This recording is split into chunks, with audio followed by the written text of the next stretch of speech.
वक्रतुंड महाकाय सूर्यकोटि समप्रभा निर्विघ्नं कुरु मे देव सर्वकार्येषु सर्वदा। गजाननं भूतगणाधिसेवितं कपित्थजम्बूफलचारुभक्षणम् उमासुतं शोकविनाशकारकं नमामि विघ्नेश्वरपादपङ्कजम् नमामि विघ्नेश्वरपादपङ्कजम्। सभी परिजनों के परिवारों में सुख समृद्धि और स्वास्थ्य की कामना प्रथम पूज्य श्री गणेश जी से करते हुए आज के वाचन का प्रारंभ करता हूँ। आज का विषय एक प्रश्न है और ये प्रश्न बड़ा महत्वपूर्ण है। प्रश्न है कि हम समझदार हैं? क्या हम वास्तव में समझदार हैं? इस पर विश्लेषण देखते हैं। आदरणीय विद्युत प्रभा दीदी उपस्थित हैं, उनकी उपस्थिति को सादर नमन करता हूँ। और अब मैं जहाँ से मैंने ये प्रश्न उठाया है उस पर जो विचार गायत्री परिवार के प्रमुख संस्थापक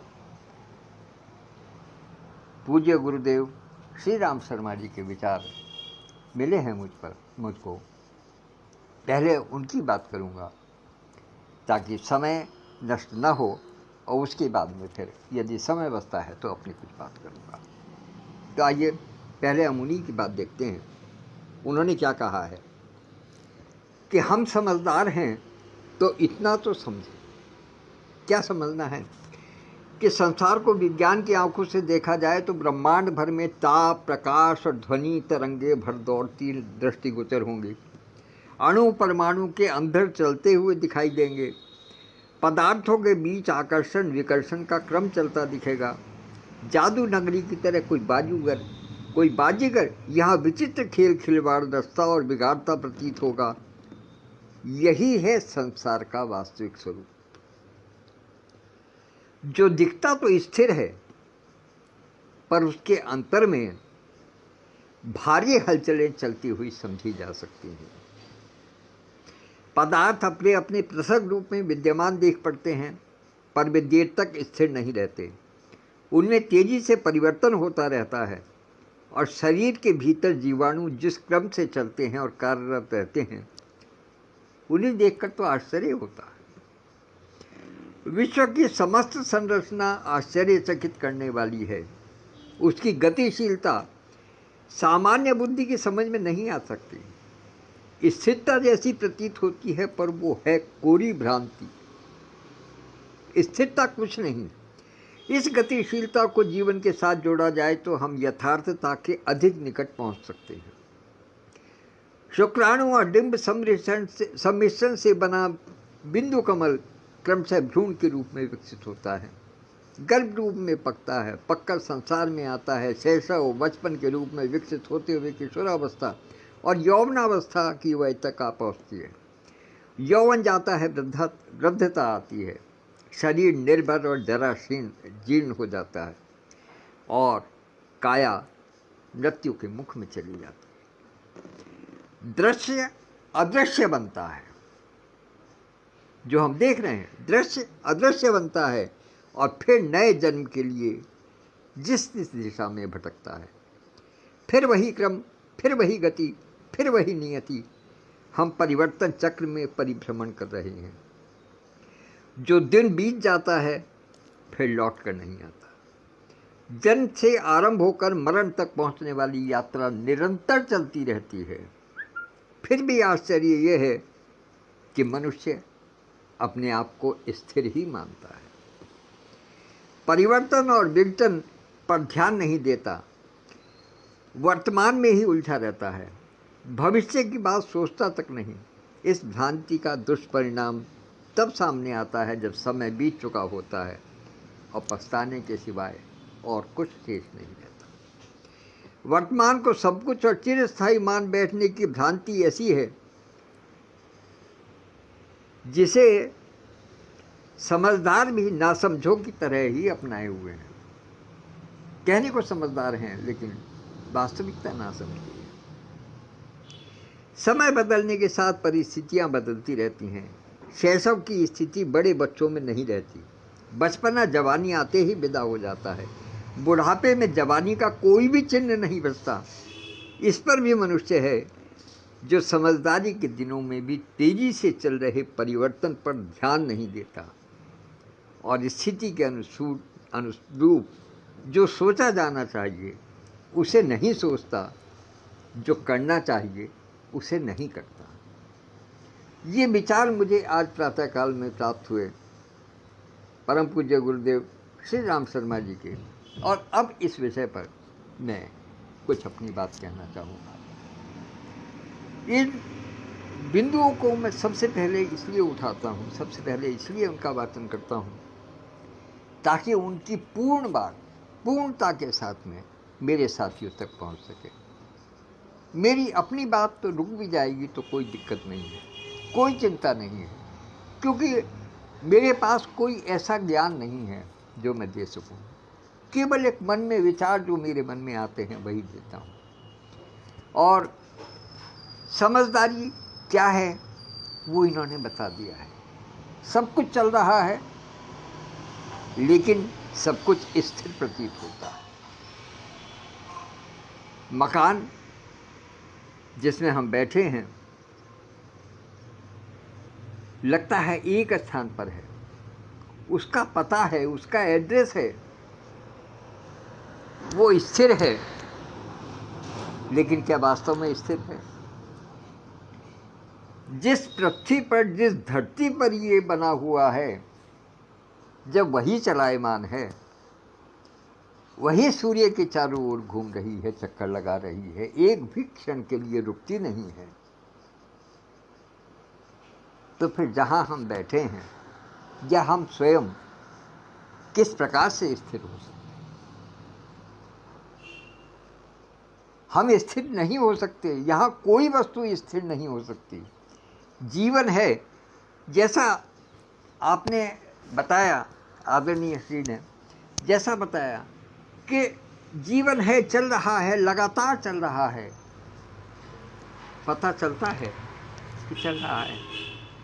एक दिन मैंने अनायास ही कुछ देखने का प्रयास किया था और उसके विषय में थोड़ा बताया भी था कि यदि मनुष्य की औसत आयु, यद्यपि है नहीं, औसत आयु भी यदि मान ली जाए 80 वर्ष, तो कुल मिलाकर के 29,200 वर्ष, 200 दिन जीता है। और उस 29,200 दिन के अंदर कितना कुछ वो सहन करता है, कितने उसके अंदर परिवर्तन आते हैं, प्रतिदिन परिवर्तन आते हैं। जन्म से लेकर के मृत्यु तक के सारे कार्य करता है, परिवार को पालता है, सृष्टि को आगे बढ़ाता है, सारे काम करता है, पता नहीं कितनी कितनी भागदौड़ करता है, कहाँ से कहाँ जाता है, किस किस से रार मोल लेता है, किस किस से मोहब्बत करता है, कुछ पता है? कितना कुछ करता है मनुष्य, और फिर भी ये कहता है कि नहीं, मज़ा नहीं आया, मैं तो अभी रहूँगा और रहूँगा। पता है इतने ही दिनों में करोड़ों की संपत्ति, अरबों की संपत्ति जमा कर लेता है, लाखों लाख रुपए व्यय करके अपने बच्चों का विवाह करता है, उनकी पढ़ाई लिखाई करता है, उनके लिए साजो सामान जोड़ता है। क्या ये परिवर्तन नहीं है? और एक परिवर्तन पर मुझे एक बहुत खूबसूरत पंक्ति याद आती है जो निश्चित रूप से आप सबने भी सुनी होगी, कि कहते हैं कि जो जाके ना आए, जो जाके ना आए वो जवानी देखी, और जो आके ना जाए वो बुढ़ापा देखा। जो जाके ना आए वो जवानी देखी, जो आके न जाए वो बुढ़ापा देखा। मित्रों, समय ऐसा गतिमान है, समय की यदि कल्पना की जाए तो वो एक ऐसे मुखमंडल के समान है। एक प्रतीक दे रहा हूं मैं आपको। समय एक ऐसे मुखमंडल के समान है जिसके माथे पर तो बाल हैं, लेकिन उसके पीछे का भाग, सिर का पृष्ठ भाग, उसका गंजा है, उस पर एक भी बाल नहीं है। अर्थात समय का सदुपयोग यदि आप करना चाहते हैं तो उसको सामने से पकड़ लें, तब आप उसका उपयोग कर सकते हैं। यदि वो एक बार निकल गया तो आप जितना चाहें प्रयास करें, उसको पकड़ नहीं सकते, क्योंकि वहाँ कोई बाल नहीं है, वहाँ कोई रुकावट नहीं है, वहाँ आपकी उंगली फंस नहीं सकती। वो इतना चिकना है कि आपकी उंगली नहीं, आप स्वयं भी फिसल जाएंगे, लेकिन वो हाथ नहीं आए। तो समय की चाल अपने आप में चलती है। कल एक विषय कहीं चल रहा था कि समय कितना तेजी से चलता है। देखिए, देखते देखते स्वतंत्रता दिवस के कितने वर्ष पूरे हो गए। सन 47 में स्वतंत्रता मिली थी, आज 2024 है। 77 वर्ष व्यतीत हो गए। आज कल हम इसका 78वां स्वतंत्रता दिवस मनाएंगे अपने भारत का, जबकि पाकिस्तान आज अपना 78वां स्वतंत्रता दिवस मना रहा है। ये परिवर्तन नहीं है तो क्या है? क्या परिवर्तन देखा नहीं गया? कितना परिवर्तन हुआ? आज पाकिस्तान कहाँ है, किस स्थिति में है, और हम किस स्थिति में हैं, सब जानते हैं, सब पहचानते हैं। सबकी परिस्थितियाँ, वातावरण और समय के अनुसार कोई जो उनकी क्रियाकलाप हैं वो सब अलग अलग हैं। मूढ़े मूढ़े मतिर्भिन्ना। जो प्रशासन में है, जो शासन करता है, जिनका शासन है, उनकी सबकी मति भिन्न भिन्न है। इसलिए उनके किए हुए क्रियाकलाप के द्वारा, उनकी सोची हुई धारणाओं के कारण पूरे प्रदेश पर, पूरे देश पर, पूरे समाज पर, पूरे विश्व पर प्रभाव पड़ता है।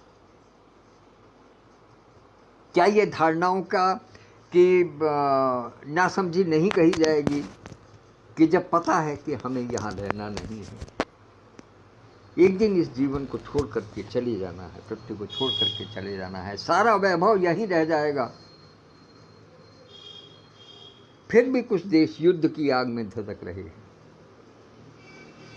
क्या इसी को समझदारी कहते हैं? क्या यही समझदारी है? और फिर हम इस बात को कह सकते हैं कि हम समझदार हैं? किस बात के समझदार हैं? जो चीज हमारी होनी नहीं है, जो हो नहीं सकती, उसके लिए हम किसी से लड़ें, उसके लिए हम किसी के विनाश पर उतर आएं, तो ये कहाँ की समझदारी है? इसको किस प्रकार से समझदारी कहा जा सकता है?